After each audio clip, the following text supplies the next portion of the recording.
This video is kindly sponsored by Skillshare. If you're wanting to learn a new skill or improve at something that you are already interested in, then you may be interested in trying out Skillshare's online platform. There's literally thousands of classes that you can take on Skillshare, such as this class on composition by Jack Vaughan. It's perfect for everyone because it starts right at the basics and goes from there. Or something that's very near to my heart is the art of minimalistic living. And if you'd like to dive into that topic, then you may be interested to try out this class from Erin Boyle. These are but two of the thousands of classes across hundreds of topics that you can take on Skillshare, all for less than $10 per month. If you're interested in finding out more, then be one of the first 1,000 people to click on the link in the video description below, and you will get a free trial of Skillshare Premium membership. Hello and welcome. Today I'm going to be talking about this. This here is an instrument. We call it a tenor horn in New Zealand and other parts of the world that follow the sort of British brass band scene. In other parts of the world it's known as an alto horn. It is effectively an alto pitched instrument in the key of E flat. For the purposes of this video, I'll call it a tenor horn because that's what I know it as. So let's tell a little bit of a story. In my hoard of instruments, my Smaug hoard of instruments, I don't actually have, or at least I didn't actually have, a functioning tenor horn. I've got several that are not in playable condition, but none that I could actually use to record multi-tracks with.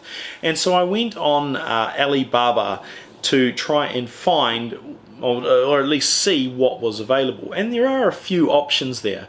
They start from really quite average looking instruments and go up from there, but I found one that was $300 that caught my eye, and the reason why it caught my eye is because it has this.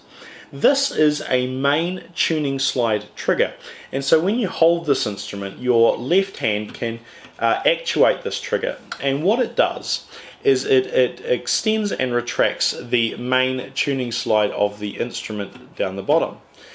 That's a particularly useful feature because brass instruments are inherently untuneful.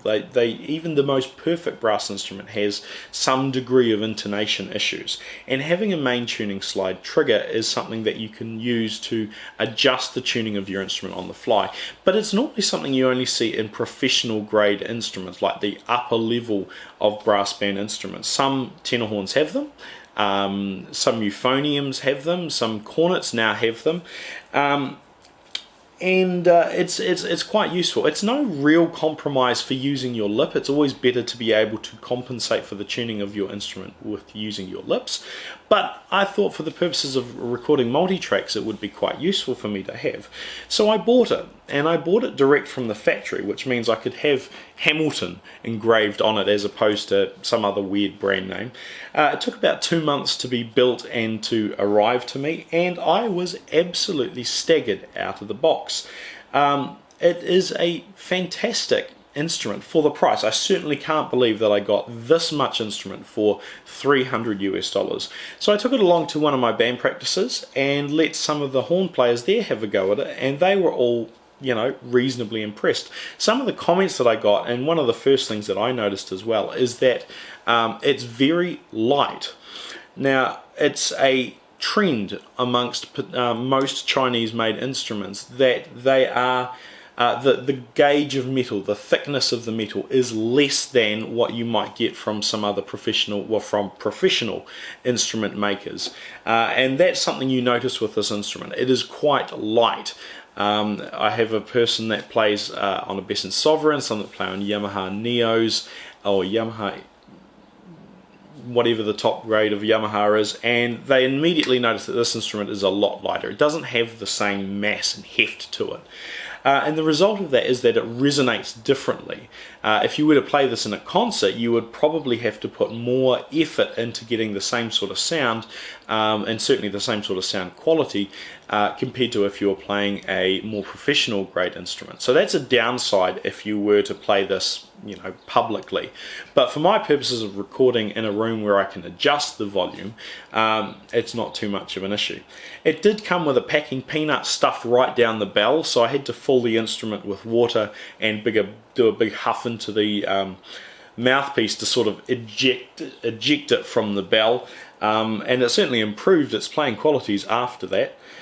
There are a few notes that are a little bit bung on the instrument. I noticed that high E, if you're reading transposing treble clef, high E in the fourth line is a little bit out, and low C, anything below the stave, is just sounds a little bit weird. And you may pick on that. You may pick up on that in some of the excerpt that I played before the video, and you may hear it again afterwards. But it's nothing insurmountable. So from the first glance, I've got a great instrument, something that I can use. Having lived with this now for a couple of months, then the typical foibles of cheap instruments are starting to make themselves known. The valve quality is average at best. It looks like they had to do some fairly heavy machining to make it work properly. The valves aren't round, so if you get them in the correct orientation, they work all right. But if you have them, if you put them in and try to twist them around to find out where the valve guide needs to sit, you'll find that it won't actually turn all the way around. It's not perfectly round, and that's, I don't know how they actually got it to fit. They had to presumably use one of Jeremy Clarkson's hammers. The build quality is alright, but I notice again that if you leave this sitting for a few weeks, the main tuning slide trigger gets a little bit seized up. It's a bit sluggish, as it is now, and the valves need to be re-oiled and things like that. So it's not perfect. However, this instrument's not going to get a huge amount of use. I'm not playing it week in, week out, and so it seems to work alright, and so when I start doing some multi-tracks, we'll be able to evaluate how well it actually performs in terms of tunefulness and so forth. But it seems to be a pretty good instrument.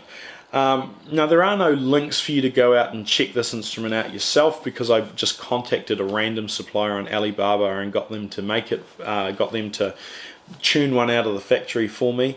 So you can go through that same process. It takes about 2 months. You'd probably be better off buying from a reseller, because then you can get warranties, then you can get proper support if there's some issues from it. But I thought I'd tell you about this instrument because I was very shocked at the what you could get for it. And if you're a learner or whatever, then it's a great instrument. It's much better than what I expected, and certainly much better than what I expected for the price that I paid. But time will tell, like all of these things. Anyway, thank you very much for watching.